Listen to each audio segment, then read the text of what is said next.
Hello, Namaskar. This is Firstpost and you're watching Vantage with me, Palki Sharma.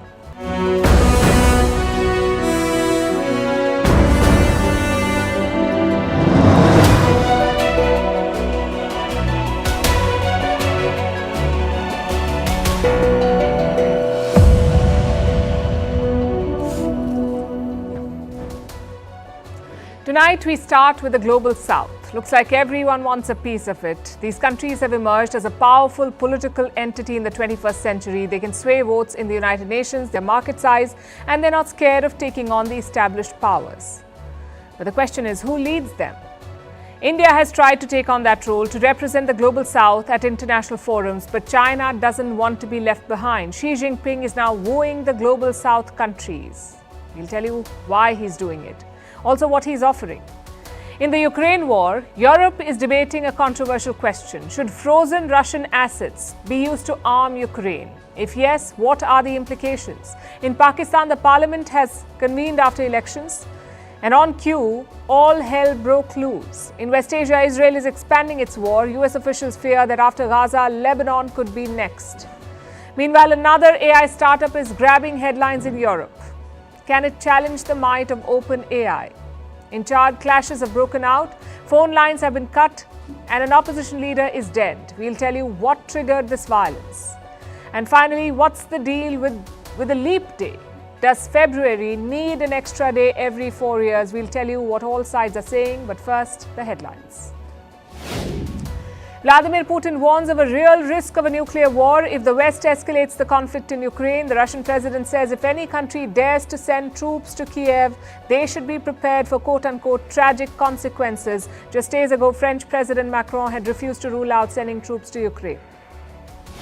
India's economy remains robust amid global turmoil. Its GDP grew by 8.4% from October to December 2023, beating expectations. The acceleration was fueled by good performance in the manufacturing, mining and construction sectors. Mauritius launches its India-funded airstrip and jetty in Agalega.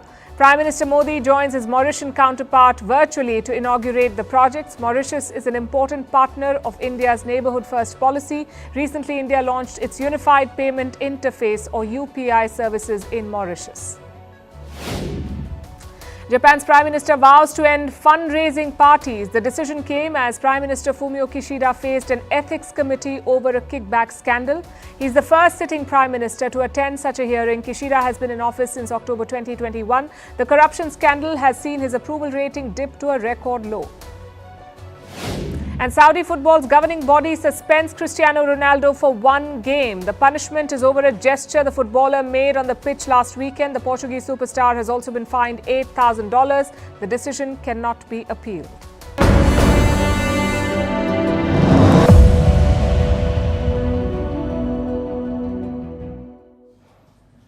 Xi Jinping has a lot of titles. The chairman of everything, the people's leader.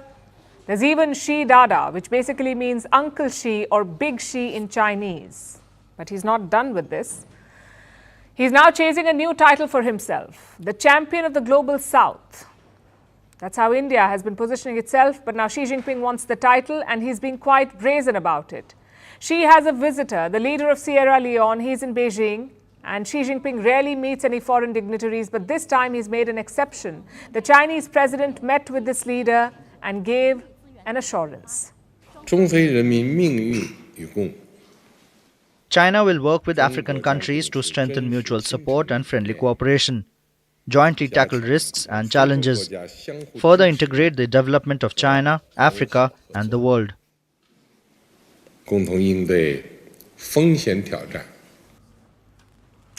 China and Africa should work together. That's the message from Xi Jinping. How does he plan to do that, though? During this address, he spoke about the United Nations and how China can work in coordination with African nations like Sierra Leone at forums like the United Nations Security Council, where China happens to be a permanent member. So Xi Jinping is basically dangling a carrot. Stick with China and you'll be rewarded. That's the message from the Chinese president. And it is meant for the Global South countries. Xi Jinping's diplomats are also pushing this narrative. Consider some recent statements. China respects all countries as equals. Sure it does. China is naturally a member of the Global South. This is from a press conference in January. But why the sudden focus and pivot? How did the Global South become a priority for China? Because Xi Jinping sees it as his turf.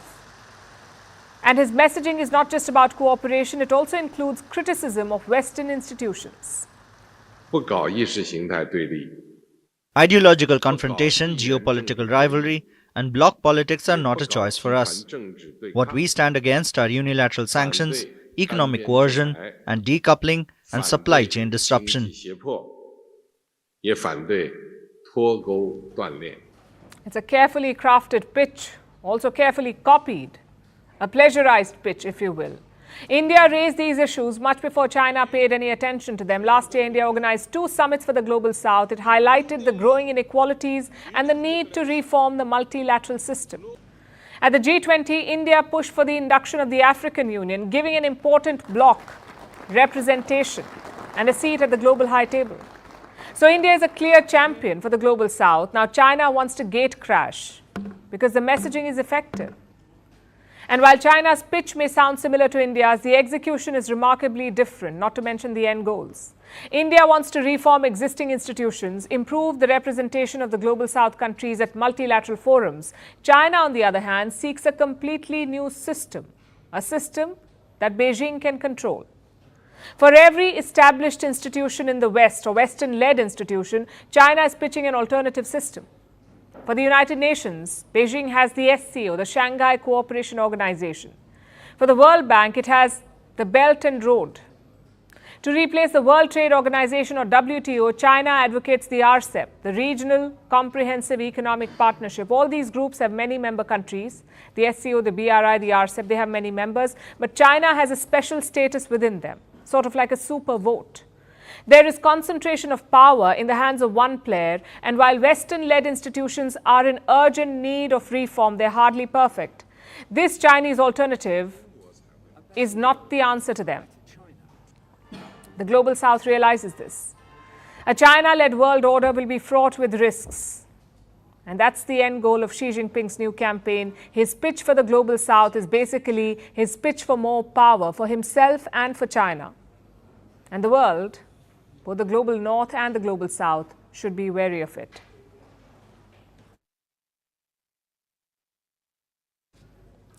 Let's turn to Ukraine now. Their military campaign has largely stalled. They're losing cities, losing soldiers, and losing morale. One reason for that is money. The US was supposed to give $60 billion to Ukraine, but that aid is pending. It hasn't been approved by the US Congress. So the European Union is debating a new idea, and a rather controversial one. Listen to the EU chief. It is time to start a conversation about using the windfall profits of frozen Russian assets to jointly purchase military equipment for Ukraine. There could be no stronger symbol and no greater use for that money than to make Ukraine and all of Europe a safer place to live. Here's what that means. Most central banks and sovereign funds have assets abroad. They invest in foreign currencies or government bonds or simply bank deposits. And Russia was no different. Their central bank, the Russian central bank, had assets across the world, in the US, in Europe, in Canada, in Japan, even in Australia and Singapore. The biggest chunk was parked in Western nations. And how much money are we talking about? Around $324 billion, which is 16% of their GDP, $324 billion. When the war broke out, the West decided to freeze this Russian money. So Moscow could not access it anymore, $324 billion. And the message was quite simple. Stop the war and you will get your money back. It hasn't worked though. Even without this frozen money, Russia has the upper hand. So the new proposal is this. Take the profits from the frozen Russian assets and give them to Ukraine. It can be used to buy weapons and later in reconstruction. I know it sounds like an easy solution. Ukraine needs money. The West has frozen money. So why not give it to Kiev? The chorus is growing for such a move. You heard the EU president talk about it. And the US Treasury chief fully agrees with her. In fact, she says it's urgent. I also believe it's necessary and urgent for our coalition to find a way to unlock the value of these immobilized assets to support Ukraine's continued resistance and long-term reconstruction, where we should act together and in a considered way. I believe there is a strong international law, economic, and moral case for moving forward. Let me repeat that last part. The US says there is a legal and moral case to use the frozen Russian money. But is that true? Well, there is precedent. Let me take you back to 1992. Saddam Hussein's Iraq had invaded Kuwait. In response, the United Nations Security Council took a drastic step. It asked all UN members to freeze Iraqi assets. And this money was then used to compensate victims of the Iraqi invasion. In 2003, it happened again. The US froze all Iraqi assets in their country. That was some $1.7 billion.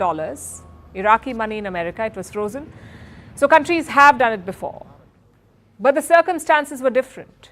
In 1992, it wasn't a unilateral decision. It was agreed by the United Nations Security Council, so the decision had legitimacy. In 2003, the US was at war with Iraq, so the assets belonged to an enemy country. But Russia's case is very different. A, the UNSC has not frozen Russian assets, and B, only Ukraine is at war with Russia. The US and Europe are not, which is why Brussels is delaying the decision. It's a complete grey area, legally, politically, and morally.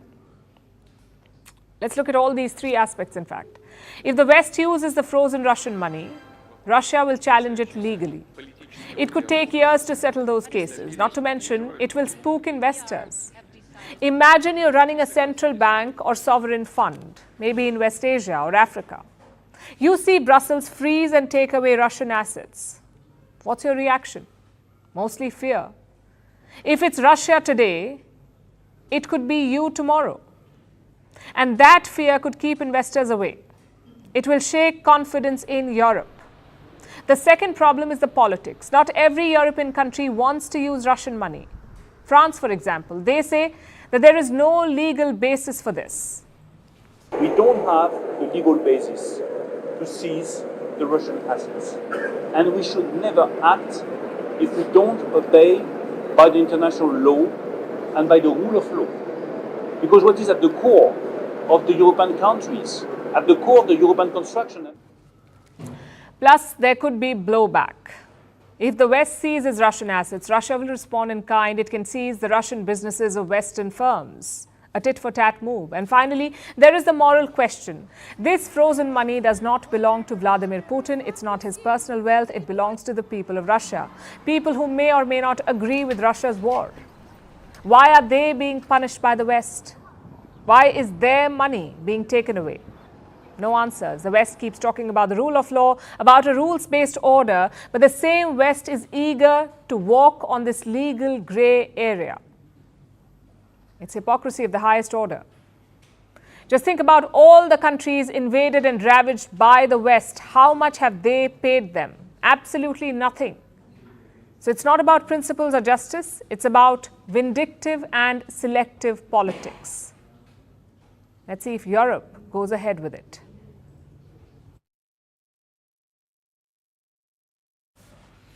Speaking of vindictive politics, Pakistan's parliament convened today. It was the first sitting of the newly elected lawmakers. What happened next was predictable. Protests, chaos and drama. It started with members of Imran Khan's party, that is the PTI.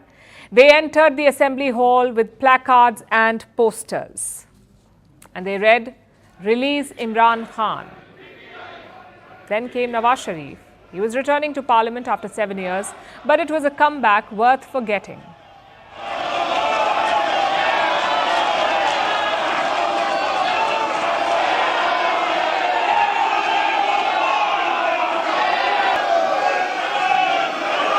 Order in the House, please.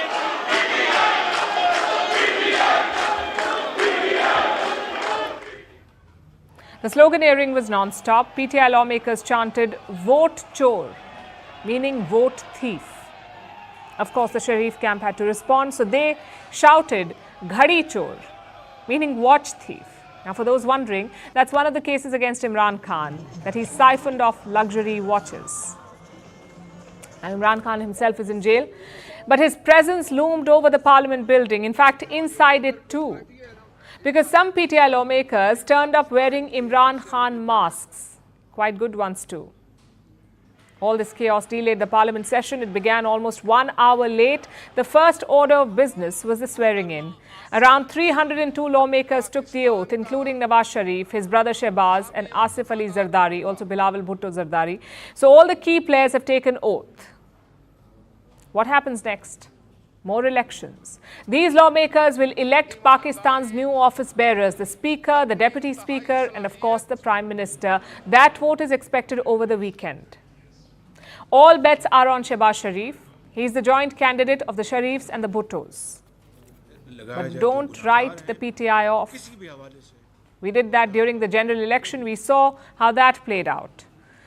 Imran Khan's party, the PTI, has put forward its own prime ministerial candidate. His name is Omar Ayub. Omar is the General Secretary of PTI. He's also the grandson of former President Ayub Khan.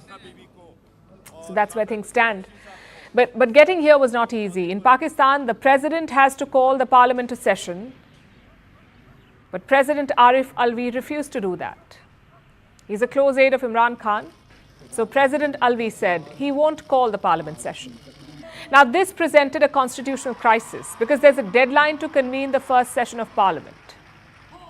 It must be convened within 21 days of the election. In this case, before February 29, that is today. So guess what the caretaker government did?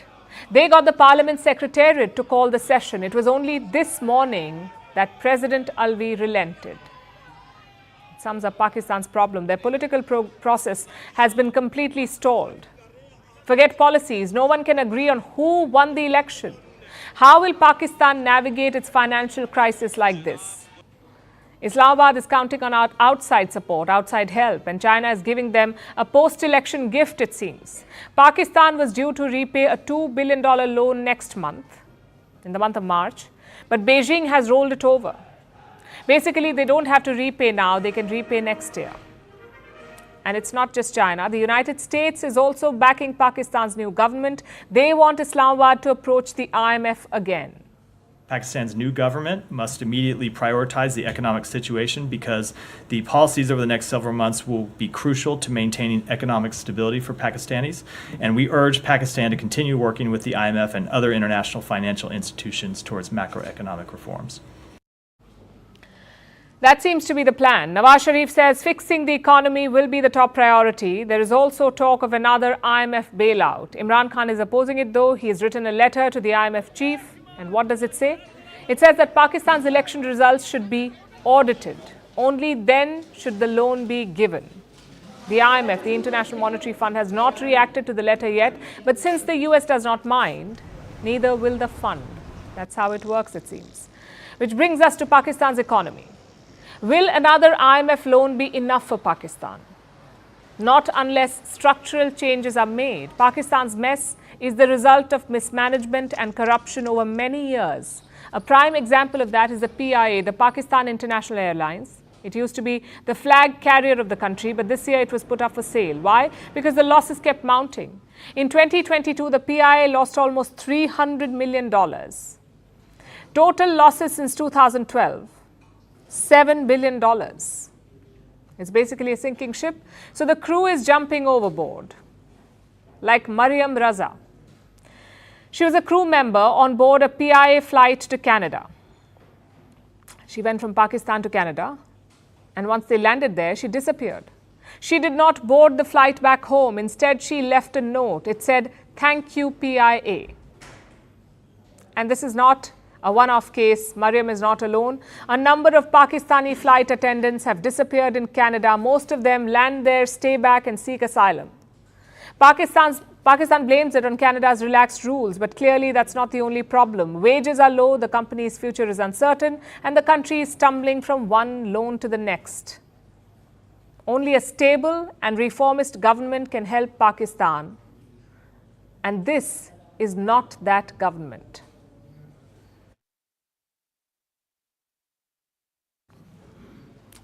So that's one Indian neighbour in trouble, but the list doesn't end there. Another one, Myanmar, faces a different challenge, that of a civil war.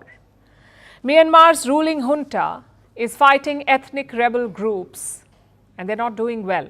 The junta keeps losing soldiers and land, so India is worried. It shares a pretty long border with Myanmar, some 1,600 kilometers of it, the India-Myanmar border, 1,600 kilometers. So New Delhi is worried of a spillover, which is why it has taken a controversial decision. India has decided to fence its border with Myanmar.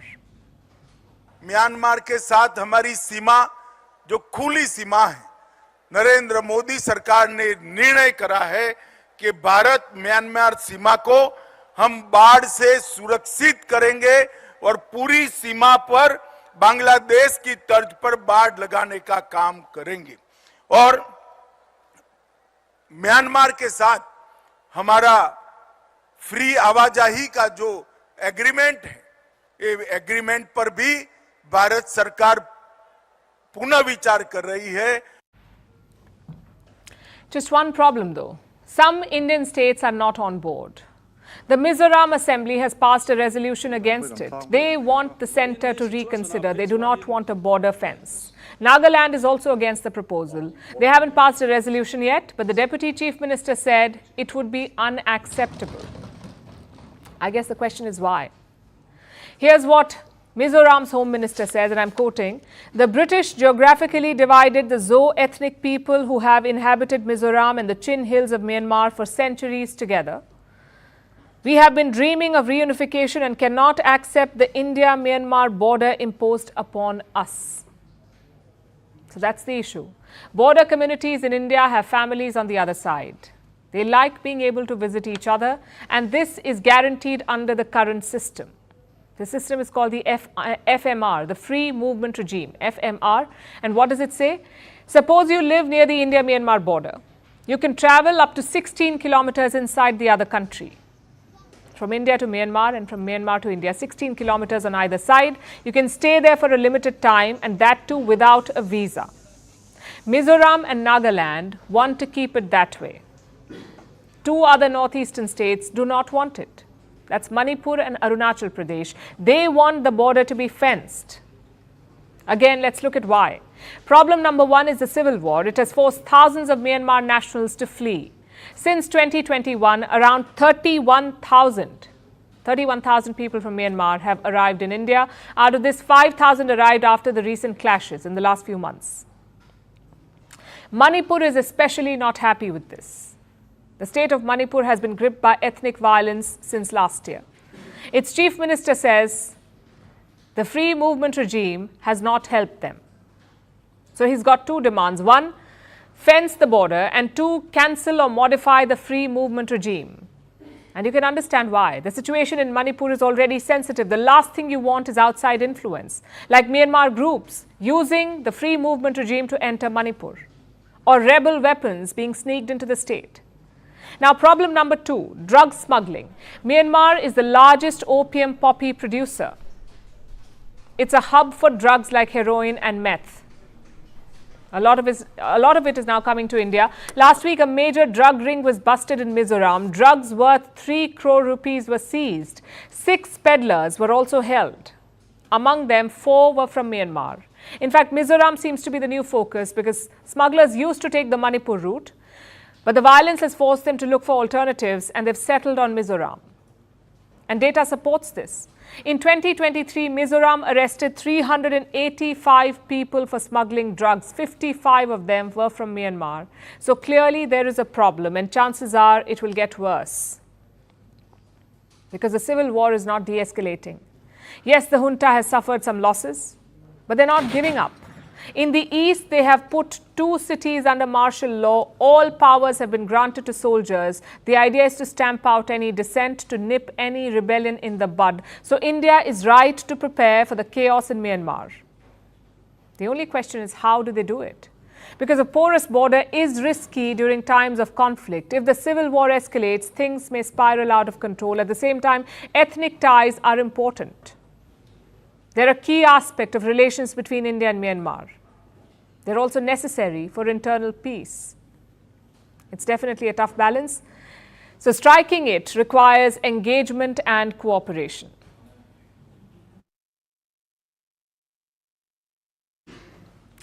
Now let's look at the war in West Asia. Israel continues to pummel Gaza. Ceasefire talks are on. The world is desperately trying to bring about a truce before Israel enters Rafah, the last remaining refuge for Palestinians in Gaza. US President Joe Biden hopes to announce a ceasefire by Monday. That's very optimistic. But his optimism is not shared by others in the White House. In fact, some think that even if a truce is announced, the fighting will continue. It may not continue in Gaza. They're afraid that Israel may open a new front against Hezbollah in Lebanon. The US fears that Israel may even launch a ground operation, starting another full-scale war. Here's our report. If there is anyone here who thinks that when we will reach a deal to release hostages in the South Gaza and the fire stops, this will make things easier than what is happening here, they are wrong. We will continue the fire and we will increase it regardless of what is happening in the South until we achieve our goals. The goal is simple: to withdraw Hezbollah to where it should be, either by agreement or we will do it by force. That was Israel's defense minister, Yoav Gallant. He sent out this message on Monday while inspecting Israel's defenses in Safed. Safed is a city in the country's north, about half an hour away from the Israel-Lebanon border. This region has been a hotspot. Since October 7th, Israel has been trading fire with Hezbollah. Both sides have engaged in cross-border shelling almost daily. But Israel hasn't stopped at just that. It regularly conducts airstrikes in Lebanon. This shot was taken yesterday. It shows an Israeli jet near the border. The Israeli army said it took down a Hezbollah weapons storage facility. But on Monday, the day Gallant released his message, there was an escalation. Israel had attacked Hezbollah in Baalbek, a city far away from the Israel-Lebanon border. It was the farthest north that Israel had struck, and they did it to take out Lebanese surface-to-air missile defense systems. These missiles had brought down an Israeli drone, so they had to go. The attacks so far north and the defense minister's statements have sent alarm bells ringing. Israel's top ally, the US, is now worried. They believe Israel may be preparing to launch an incursion into Lebanon. Reports say that Biden administration officials are getting intelligence briefings about this. The incursion could take place in a few weeks. This could occur irrespective of what happens with Hamas and Gaza, because Israel has a different objective when it comes to Hezbollah. They want the group to back away from the border and establish a Hezbollah-free buffer zone to ensure the safety of citizens in northern Israel. You see, Hezbollah is way more dangerous than Hamas. They have a mix of long and short-range rockets. They have advanced weaponry that can cause serious damage. Now, Israel knows it cannot eliminate Hezbollah completely, so it wants to push the group away from the border. Israel says they want to do this diplomatically, and the US is in talks with Lebanon to try and arrange this. But if the talks fail, Israel says it'll push Hezbollah back by force. American officials are now worried, because this course of action will be disastrous. A war in the north would be far more deadly for Israel. To even consider this escalation is asking for trouble, and it risks the war expanding across the region. So then why is Israel threatening to do this? They say it's to ensure the safety of citizens in northern Israel. About 80,000 have been displaced by the uptick in cross-border firing. Israel says it wants to send them back home and keep them safe from Hezbollah. But is there a political motive too? Israeli Prime Minister Benjamin Netanyahu is under pressure. Some blame him for failing to prevent the Hamas attack in October. While the war is on, his premiership is secure. But what happens when the fighting stops? Won't the Israelis want to hold him accountable? Reports say that this is what Netanyahu wants to avoid. If the war doesn't end, he doesn't get holed up. It's cynical to the extreme, and we have no proof that this is what Netanyahu is planning. But Israel's recent actions have done nothing to dispel these dangerous rumors doing the rounds. Vantage continues after a short break. The arrest has happened, but it doesn't seem like, at least from what evidence we've seen of the pictures, that Shah Jahan Sheikh will be brought to book and that he will actually face justice for the wrongs that he's alleged to have done, him and his accomplices. But joining us now is somebody who's also been keeping up the pressure in a way on not just the state government and the law enforcement agencies, but also, I guess, in some ways, putting pressure on the judiciary and other mechanisms to finally get justice for the women of Sandeshkhali, is the governor of the state, Mr. C.V. Anand Bose. He's now joining us. Thank you very much. Shahjahan Sheikh, he faces some serious charges. Many women of Sandeshkhali have spoken out against him. There is grave charges that they have leveled. He's finally been arrested after 55 days. But do you believe, Mr. Governor, that justice will finally be delivered? As an optimist, I always feel there will be the proverbial light at the end of the tunnel. And it is also said, the darkest hour will be the one before the dawn. That is what is happening in Bengal. We have started the operation. People are getting justice. Their morale has been boosted, particularly the women folk who were subjected to harassment beyond description over a period of time.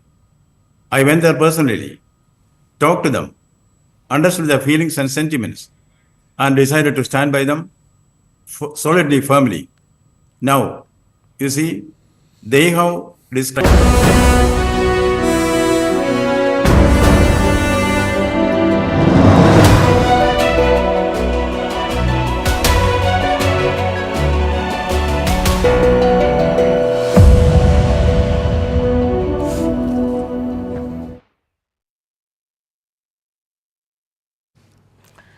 The year was 2022. Artificial intelligence was just taking off. OpenAI announced ChatGPT. The world discovered the power of AI. Big tech was loving it. They poured billions of dollars into it. But sitting in a Google office, a man called Arthur Mensch had different thoughts. He was a 30-year-old. He saw the hype and he thought to himself, why just the US? Why can't Europe have something like OpenAI? Soon after this, he quit his job. A year later, Mistral AI was born. It's a French tech startup. Mistral means a strong wind blowing from France, and right now it's taking the world of AI by storm. The company is based in Paris. It's barely 9 months old. It has around 22 employees and 3 founders, Arthur Mensch, Timothy Lacroix, and Guillaume Lomple. They're all in their early 30s. They all studied in France. They all worked in big tech. They all want to make AI efficient. Right now, Mistral is valued at slightly over $2 billion. Silicon Valley heavyweights are backing it. Take Microsoft, for example. It's investing some $16 million in Mistral. The same Microsoft that backs OpenAI, they're putting $16 million into this company. Looks like Satya Nadella wants to keep his eggs in all AI baskets. The question is why? It's because of a new LLM. That's large language model, LLM. Remember that. It'll keep cropping up in the weeks and months ahead, this term. Basically, LLM is an algorithm. Algorithms like these power generative AI and give models like ChatGPT the ability to answer questions like humans. OpenAI made GPT-4. It's called the world's most powerful LLM. But on February 26th, Mistral announced something called Mistral Large, a new LLM, a new large language model. And it rivals GPT-4. The performance is comparable, but the cost is far less. Mistral's model costs less than $22 million. GPT-4, on the other hand, costs close to $100 million. 22 million versus 100 million. It's a massive price difference. And it's because of Mistral's vision. They say they want to make AI more capital efficient. And Silicon Valley is taking note. We already told you about Microsoft. They've signed a deal with the company. So has Amazon. And IBM is using a version of its model. Its funders include NVIDIA and Salesforce. Plus, Mistral enjoys strong political support at home. French President Macron has called this company French genius. He has shared the stage with the founders. Paris has lobbied for the startup at the EU. It's almost like a fairy tale now. A small startup taking on the big wigs with the kind of support they're getting. But how far can they go? Can this company compete with OpenAI? Let's look at the numbers. OpenAI is already the industry leader. It has 770 employees. ChatGPT is a known brand, a known name. It is valued at $80 billion, 80. Now look at the investments. Microsoft has put $16 million in Mistral. But it has put $13 billion in OpenAI. That's 800 times higher. So it's still a David versus Goliath battle. But Mistral has a few things going for it. First of all, it's not part of Silicon Valley, and that helps with investments because companies want to target different markets. They want to assure regulators. So being across the Atlantic is an advantage. 2, some of Mistral's models are open. Unlike OpenAI that has closed models, basically most of their LLMs are free to download. And 3, Mistral talks about efficiency. It wants to save capital. Like most tech startups, it doesn't want to blow money, and that always appeals to investors. That said, Mistral has a tough battle ahead. If it wants to take on OpenAI, it has to do more than just being efficient. It's a story we'll track.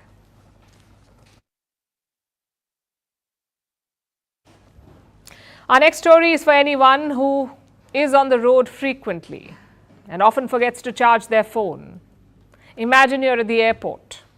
You're waiting for your flight. Your phone is running out of battery. You look for a public charger and plug in.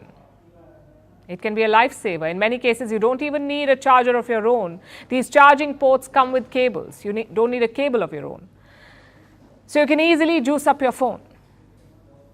But do you know about the risk involved here? India's central bank is worried. That's the Reserve Bank of India. It fears that these public chargers could be exploited by hackers. They could gain access into your phone. So should you avoid a public charger altogether? Our next report has the answer. How many times has this happened to you? You wake up, you're late for work, your best bet to reach on time is to make a dash for the door. When you hit the traffic, realization strikes. Your phone is running out of battery. You open your bag to hunt for the charger. Strike number 2. You left the cable and the adapter at home. But there is a savior waiting at work. It's a charging station, usually wrapped in colorful advertising and equipped with ports and plugs of all shapes and sizes. The service is complimentary. All that is needed is a bit of patience. Wait long enough and you shall be rewarded with a fully charged device, enough to see you through the day. But as a wise geek once said, when something's free, you are the product. But really, how risky can charging a phone be? Turns out, plugging your phone in public may not be as safe as it's supposed to be. India's Reserve Bank wants every user to be on alert.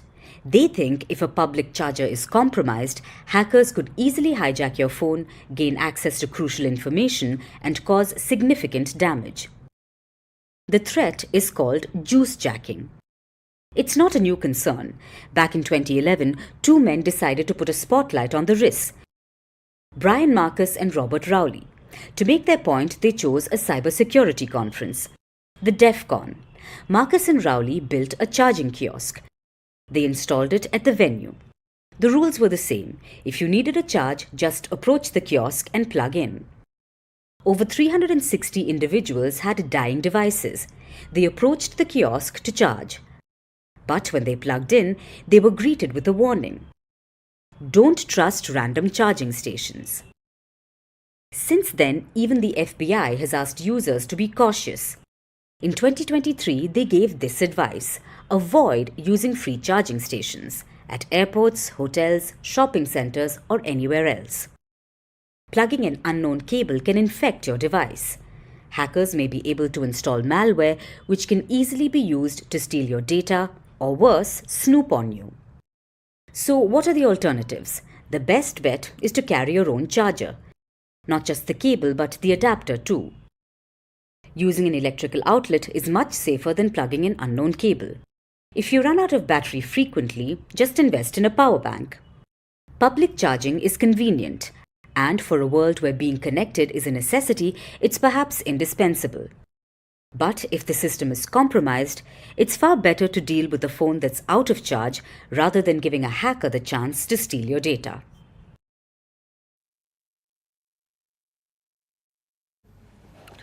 Our next story comes from Chad.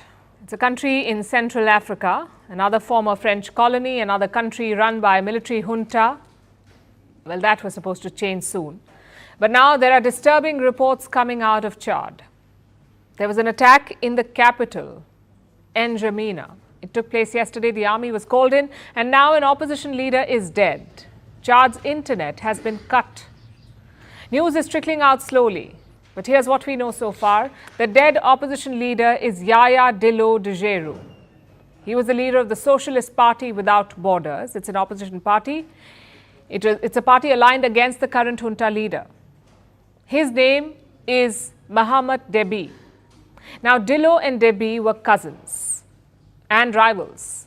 Dillo was poised to compete against Deby in Chad's upcoming presidential election. But now he's dead. It sends a chilling message. Here's the chain of events that led to his killing. On Tuesday, Chad's election agency made an announcement, the dates for the upcoming presidential election. They will take place over May and June. The results are scheduled to be announced on July 7th. Now, this was supposed to be a victory for democracy in Chad. But what has followed has soured the sentiment. On Tuesday itself, 2 members of the opposition party were rounded up, apparently for attacking Chad's Supreme Court chief.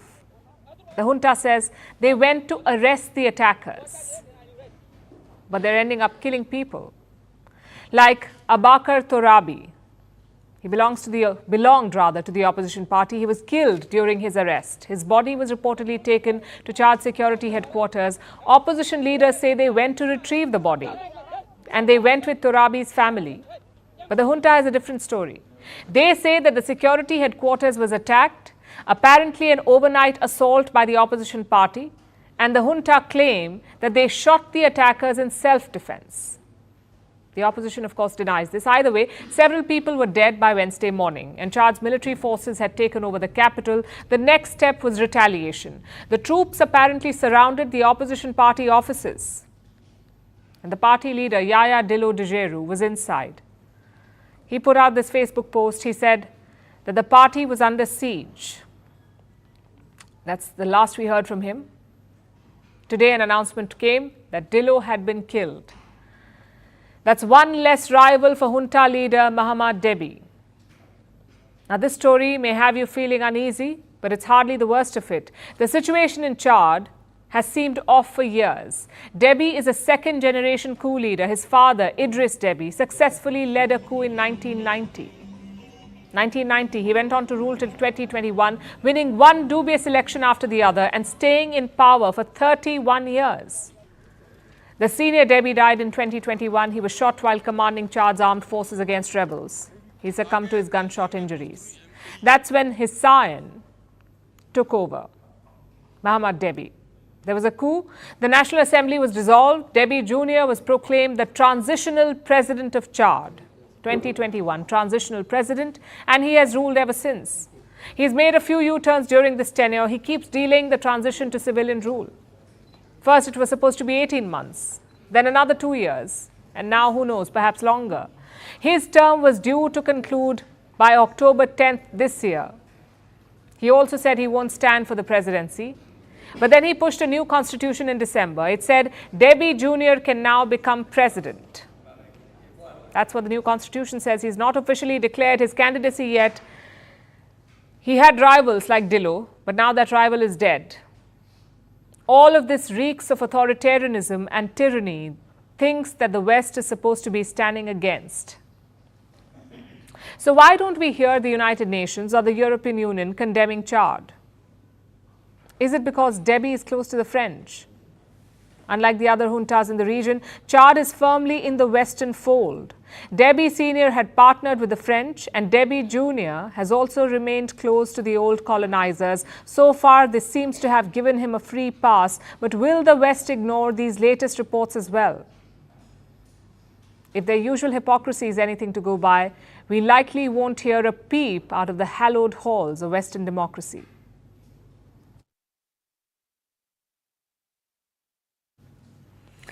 India's financial capital has a unique problem. It's related to a bridge. It's called the Gokhale flyover. It was demolished in 2022. It was being reconstructed. Once done, it would be linked to another flyover, but there's a slight hiccup, a tiny miscalculation. The two bridges do not link. Do you know why? Because there's a vertical gap of almost 6 feet between them. How did that happen? Can Mumbai bridge this gap? Are there more such architectural goof-ups in the world? Our next report tells you. In 2018, tragedy struck Mumbai's Gokhale flyover. A portion of it collapsed. 2 people were killed. It was in a dangerous condition. So, in 2022, it was demolished. The idea was to reconstruct it. The bridge was also linked to the Barfiwala flyover. So the idea was to build the Gokhale bridge again. And once done, it would have connected with the Barfiwala flyover. Sounds simple enough. No architectural marvel there. Just 2 bridges that needed to be connected. But the reality was quite different. Gokhale flyover was built. It was, in fact, reopened this week. But a problem soon emerged. It wasn't connected to the Barfiwala flyover. There is a 6-foot vertical gap between the 2 bridges. So, unless you are proficient in the long jump, you won't be able to make it from one bridge to another. It's left engineers and citizens with their heads scratching. The government says it's because of a railway policy. The flyover was being built over railway tracks, so it had to be built higher. But that doesn't solve the problem. How does one bridge this gap? A solution is yet to be found. Civic bodies are trading blame, and residents remain inconvenienced. At the heart, it's an architectural mistake.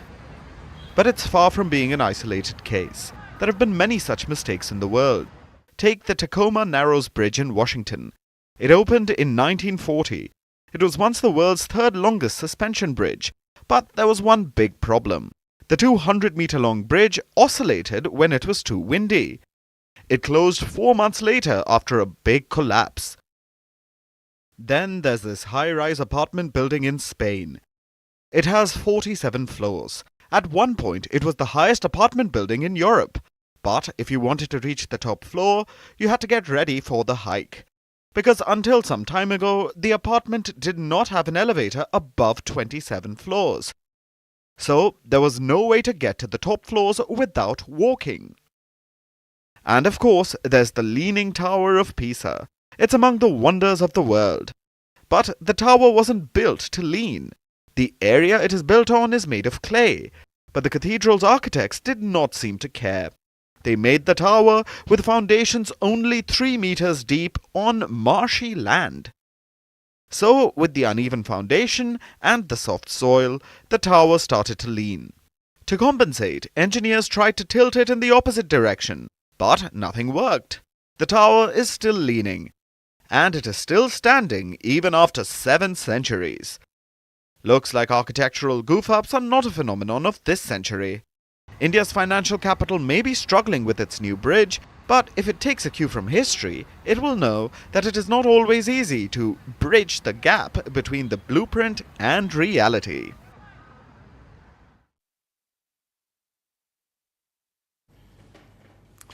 Our last story tonight is about, well, today, February 29th. Today is a leap day. It is not a holiday, and it goes unmentioned on many calendars. The only way many remember it is through a Google Doodle, perhaps. But Leap Day is special in its own way. In fact, February 29th is actually the most important date on the calendar. It is the one date that keeps all other dates in check. To understand why, let's go back to basics. You know that the Earth orbits the Sun, but it takes the Earth a weird amount of time to do this. Not 365 days, not 366 days, but this number of days. 365 days, 6 hours and 9 minutes. So the Earth takes just over 365 days to take a trip around the Sun, and this is highly inconvenient.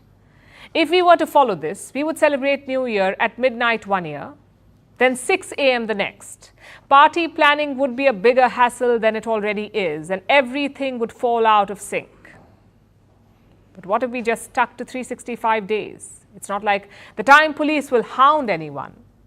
Well, in that case, the calendar would fall out of sync with seasons. After 100 years, the calendar would be off by 25 days. After 750 years, those living in the Northern Hemisphere would be celebrating Christmas in summer and Valentine's Day in the autumn. So love would be in the air and dead leaves would be on the ground. That's hardly romantic. So Earthlings came up with a solution. They decided to add an extra day every 4 years on February 29th, which is today. It's a mathematical marvel. Yet some people want to wipe it off the calendar like time measurement mavens. The scientists who think leap day is bogus. They have proposed alternative calendars. One of them eliminates leap day and adds a full week at the end of December every 6 years. According to that calendar, today is February 30th, 30. Sounds wrong just saying it. But there are some others who aren't fans of leap days, like those born on leap days. To all the leaplings watching Vantage, here's a fun fact for you. Your chances of being born on February 29th were slim, about 1 out of 1,461. But despite the tiny odds, here you are. We get that some leapers don't take pride in this special status. Maybe it's the absurd nicknames, like leaplings or leapers. That's my bad.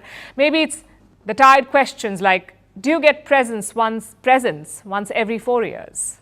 Or maybe it's the country leapers are born into. Scottish culture, for example, believes that leaplings are unlucky. So did the Soviet Union. After all, communist dictators aren't known to love individuality. The Greek and Germans think leap years are unlucky as well. But they aren't the only ones. Many parents still dodge leap days. There are reports of parents rescheduling C-sections and doctors willingly changing birth dates on certificates. But that rarely applies to Indians. In India, those born on February 29th are often considered special. They're believed to possess unique talents. But no one loves leap day like the Irish. According to legend, St. Patrick was once asked if women could propose to men. Now, St. Patrick did not love the idea, but he agreed on one condition. Women could propose only on leap days. What can I say? People pleasers and their creative solutions. So even today, Irish women propose marriage to men on leap day. It's called the ladies' privilege. Whether it is a privilege is debatable, but the tradition is huge in Ireland. It was later adopted in Denmark and Finland as well. Meanwhile, America has its own leap day traditions. It is to party 4 times harder. In New Mexico, leaplings gather to celebrate birthdays together. In Texas, a 4-day festival is held in honor of them. And across the world, leapers can take advantage of free food specials, and the rest of us can enjoy leap day sales. But tradition or not, there are many reasons to love leap day. It brings the possibility of extra time, of trying something new, the chance to be an exciting person, even if it is once every 4 years. As for leaplings, leap day gives you the opportunity to stay forever young, because you could be 64 years old and still be celebrating your sweet 16. Now, who wouldn't want to leap for leap day? Vantage continues after a short break.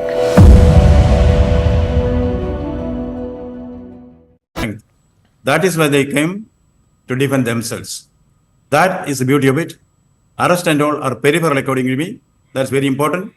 But the strength of the women have been aroused. Now there is no looking back.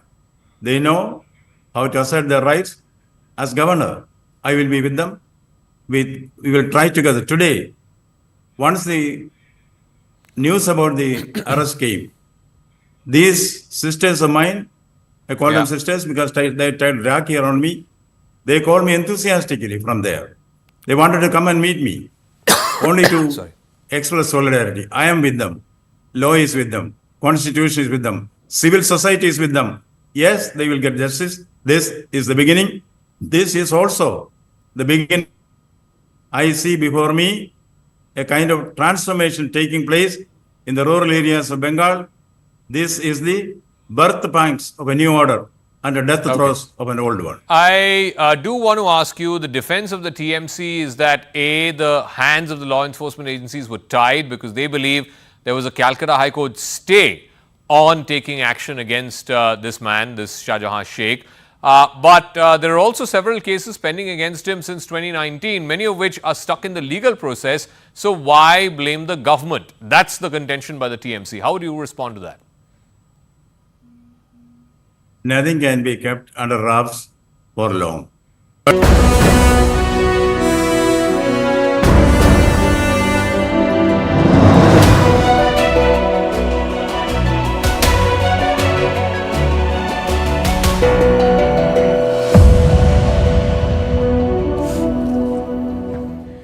now it's time for Vantage Shots, images that tell the story. In Texas, first responders drive through roads surrounded by wildfires. In Dubai, 8 pilots compete in the world's first ever jet suit race. And in Belgium, a World War II era bomb was detonated on a beach.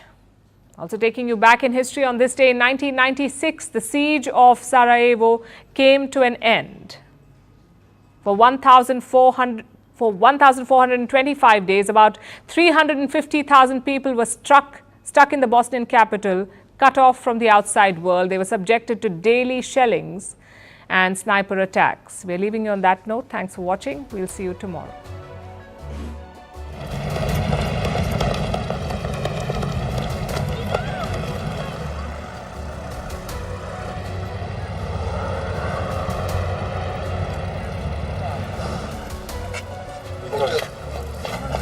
Good to see you. Thank you.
Hello and welcome to the late night edition with me, Ayushman Singh Jamwal. Our top story, ladies and gentlemen, is the showdown in Sandesh Khali after the arrest of Sheikh Shah Jahan after 55 days on the run.